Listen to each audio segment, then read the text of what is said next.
নমঃ শিবায়। বন্ধুরা, আমার হাতে আছে 5টি খেজুর।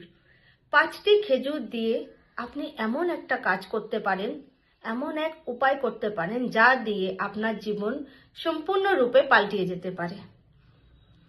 যদি আপনার জীবনে অনেক বেশি ঋণ ধার হচ্ছে, যদি আপনার বৈবাহিক জীবনে অনেক কষ্ট চলছে, ছেলে মেয়ে যদি আপনার কথা শুনছে না, ঋণ ধারে আপনি ডুবে গেছেন, মানসিক অশান্তিতে ভুগছেন, তাহলে আপনি এই উপায়টি করতে পারেন।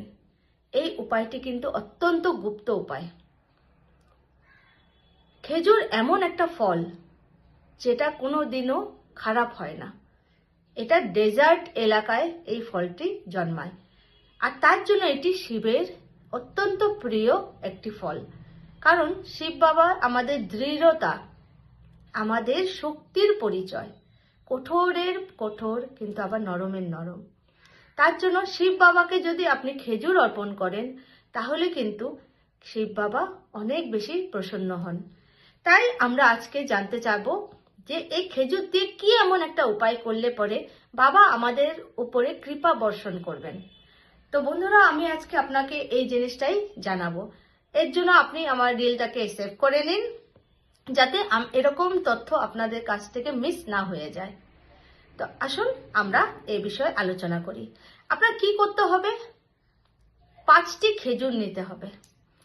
হ্যাঁ, মেয়েরা এই যে উপায় যখন করবে, পিরিয়ডস এর সময় একটু স্কিপ করে দেবে 5-6 দিন, 7 নম্বর দিন থেকে আবার কন্টিনিউ করতে পারে। এই উপায়টি করতে হবে 11 দিন।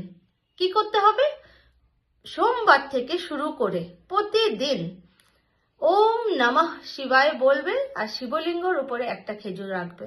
আবার ওম নমঃ শিবায় বলবে, আবার আরেকটা খেজুর রেখে দেবে। এরকম করে 5টা খেজুর বাবাকে অর্পণ করে দেবে। 11 দিন এমন করে দেখো, এর ভিতরে আপনি একটা নিশ্চয় যে ইচ্ছা পূরণের জন্য এই কাজটি করবে, সেই ইচ্ছাটা পূরণ হবে।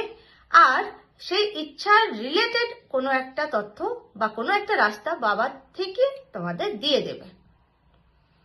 করে দেখো, ভীষণ ফলদায়ী এটা উপায়। এরকম আরো তথ্য জানার জন্য আমার সাথে জুড়ে থাকো। লাইক করো, কমেন্ট করো, শেয়ার করো, আমাকে আপনাদের মতামত জানিয়ে দাও। ততক্ষণে আবার যখন আসবো নতুন একটা উপায় নিয়ে, ততক্ষণ আপনারা ভালো থাকবেন, সুস্থ থাকবেন।